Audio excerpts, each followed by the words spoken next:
Kalau nggak untuk, makanya dikerjakan. Nah, tetapi menurut teman-teman bisnis padi, gabah atau beras itu untung ya sih? Oke, kalau bicara nggak untung apa yang dilakukan?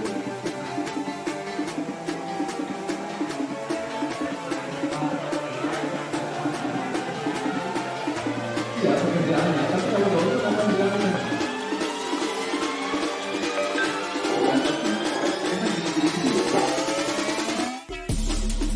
Saya yakin nggak kalau bisnis pertanian tadi bisa membuat orang kaya raya? Yakin nggak ini? Bagaimana ulasannya? Bisa. Kalau kita setidaknya di bulan berapa mungkin lah bisa punya duit banyak petani kalau usahanya kayak gini aja. Kalau seperti itu pemikiran kita, maka kita nggak bisa menyakitkan mereka. Kita sendiri nggak yakin. Malam saya kita banyak ya. Enggak. Orang tukang ojek itu kan bayangan kita dulunya itu aja. Sekarang ojek jadi dan sudah mulai.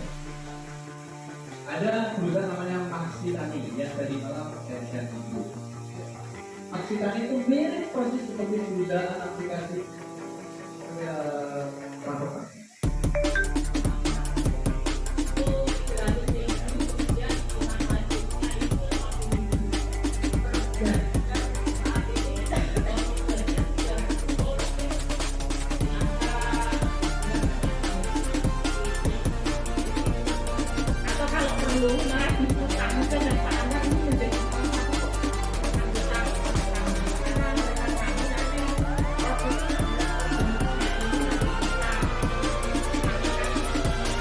Ada beberapa hal yang tadi disampaikan pertama legalisasi. Legalitasnya belum ada dari koperasi. Ini yang harus kita catat terlebih dahulu. Iuran pokok, iuran wajib boleh nggak untuk legalitas? Boleh dong, kan itu dana koperasi. Kemudian, yang terakhir, saya dari terakhir itu Siak. Siak itu kabupaten di Provinsi Riau. Di sana lagi ramai madu asli. Ya, bukan madu murni ya. Apalagi madu Dewi, madu Diman.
Kemarin saya ditelepon sama Pak Harahap untuk mengisi ini dan sekaligus juga ditelepon oleh Buniken, Kepala Dinas Koperasi dan UMKM, Kepala Dinas Pertanian.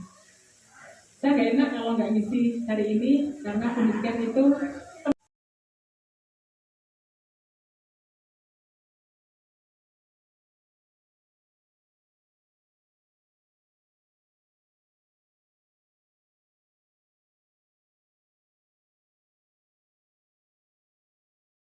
ada Pak, dengan menjadi anggota koperasi? Dewi Sri, nggih. Dewi Sri Dinas Pertanian. Jadi kan itu koperasi pegawai negeri. Kalau koperasi pegawai negeri itu dengan lembaga keuangan yang lain, ini khusus untuk Mas Hijam, belum arah sama koperasi yang lain adalah kalau di koperasi itu keanggotaan bersifat sukarela dan terbuka. Jadi ini yang tidak dimiliki oleh lembaga keuangan selain koperasi. Yang pertama, keanggotaan bersifat sukarela dan terbuka. Data itu klik di kampus dinas koperasi UMKM Kabupaten Klaten yang langsung klik ke Kementerian Koperasi.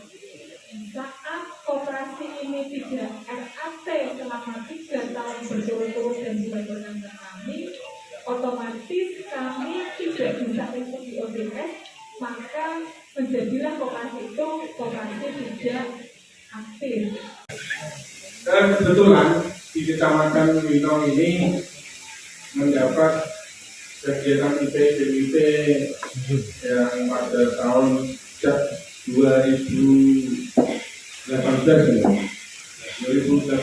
itu mendapat 19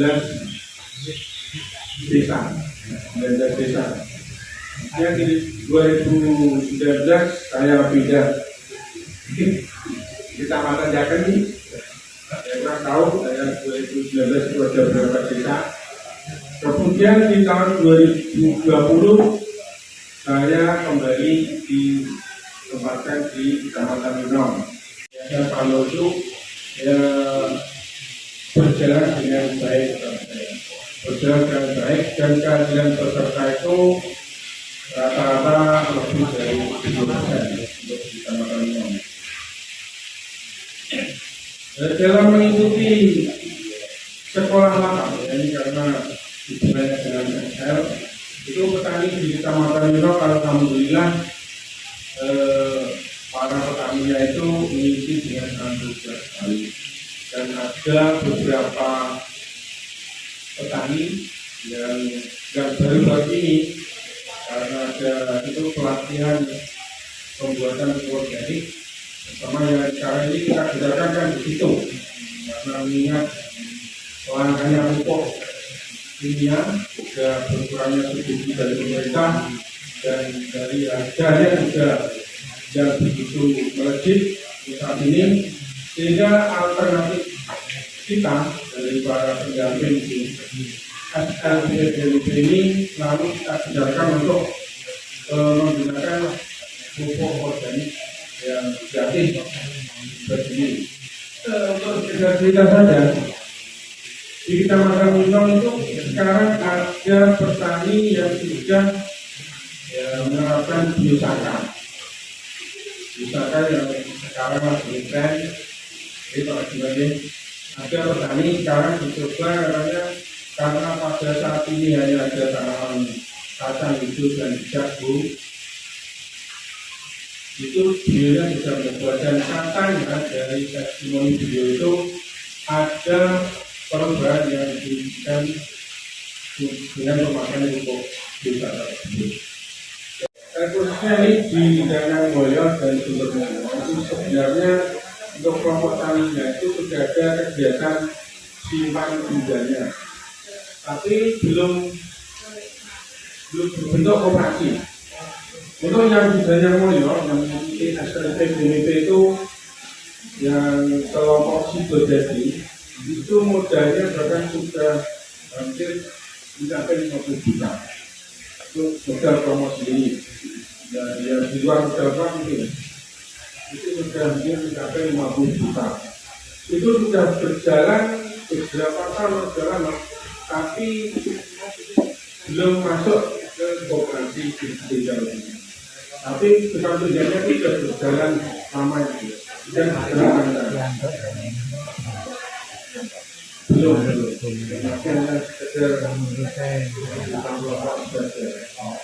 ya, terutama karena PKS itu akhirnya berhenti ya, karena politisi akhirnya sekarang agak berbeda dan mungkin sampai saat ini belum aktif kembali. Dan itu koperasi sudah ada tapi belum dilegalkan. Saya kira hanya itu mungkin dan itu ya sangat senang sekali, saya sangat senang sekali. Meskipun kemarin saya diberikan ikan, karena saya datang lambat ya, itu sudah dari itu semua saya baru datang akhirnya terima kasih. Kalau untuk bertanya dari narasumber sudah sangat memuaskan sekali kemarin baik dari Mas Fahid maupun dari Mbak Indahnya itu kami juga sangat senang sekali karena mendapat tambahan ilmu kemarin yang disampaikan dari Bandung ini dari Bandung dan kemarin diberikan ilmunya ya, sebagai tambahan ilmu. Dan yang pada pagi hari ini baik itu dari Pak Anwar maupun Bu Dewi itu juga sangat bagus sekali untuk bekal-bekal kami nanti di terjun di kelompok-kelompok lain dan kami bisa menyampaikan kepada beliau bagaimana wawasan depan agar nantinya mereka itu tidak tergantung kepada bantuan pemerintah seperti Terima kasih Bapak Ibu workshop peningkatan kapasitas dan kontrol sama pangan yang pada hari ini adalah hari kedua mengikuti. Saya sendiri sebenarnya 30 desa. Tapi yang mengikuti PPDB ini awalnya 2018 19 desa, kemudian sekarang menjadi 13 desa. Ya, untuk kesan-kesannya selama menjadi staf lapangan di Kecamatan Enok banyak sekali ya, karena awal saya masuk di PDB saya sama sekali belum mengetahui apa itu PDB, saya bagaimana petani harus jadinya. Tapi seiring berjalannya waktu dibantu oleh PPL, Pak Koordinator, Pak Bimbingan dari Dinas Pertanian, sedikit banyak mengetahui tentang materi-materi yang diberikan gitu dari awal tanam sampai tentang apa itu PUTS dan sebagainya yang sebenarnya saya tidak tahu sama sekali, tapi dari situ saya banyak belajar, kemudian ujian ternyata ada cara menghidupnya dan sebagainya, kemudian pembuatan pupuk yang sekarang di Kecamatan Minong juga petani berinovasi kemudian mandiri setelah SL selesai, tapi petani mau membuat pupuk melanjutkan untuk membuat pupuk organik ataupun padat. Kita yang sekarang lagi juga itu petani terinovasi dari kegiatan SL untuk membuat Mursaka, apalagi kemarin sudah ada pelatihan tematiknya. Nah itu ada di Kecamatan Minong. Kemudian untuk keluhan dari petani besok yang kemarin itu sempat saya dengarkan itu terkait dengan jajar legowonya itu memang kurangnya di tenaga tanam. Jadi petani kemarin mengharapkan adanya alat yang bisa dipakai untuk petani jajar legowo tapi yang tidak menggunakan ampang tapi langsung menggunakan bibitnya itu. Nah itu kemudian air yang selama ini petani keluh-keluhkan, karena walaupun bagaimanapun air kan yang paling utama, itu yang sebenarnya petani yang dikeluhkan selama mengikuti SL kita jadi. Dan untuk pertemuannya dari 12 kali pertemuan yang direncanakan di Kecamatan tidak sampai jumlah tersebut, hanya 8 kali atau 9 kali yang kita laksanakan karena kondisi dan keadaannya. Saya sebagai staf lapangan karena ilmu yang kita pelajari selama di workshop ini kita bisa bawa ke petani, kita tularkan ke petani biar nantinya bukannya lebih baik lagi, bisa termotivasi dan lebih inovasi lagi ke depannya nanti Pak.